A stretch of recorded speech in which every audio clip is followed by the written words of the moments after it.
ترکی میں آتش بازی کا سامان بنانے کے کارخانے میں دھماکے سے 4 افراد جاں بحق اور 100 کے قریب زخمی ہو گئے ہیں۔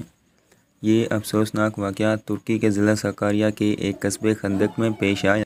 صدر ایردوان کی ہدایت پر وزیر داخلہ سلیمان سوئیلو، وزیر صحت فخر الدین کوجا اور وزیر محنت زہرا زمرد سلجوق جائے حادثے پر پہنچ گئے۔ دھماکہ اس قدر زوردار تھا کہ اس کی آواز 50 کلومیٹر دور تک سنائی دی اور لوگ بدحواس ہو کر سڑکوں پر نکل آئے۔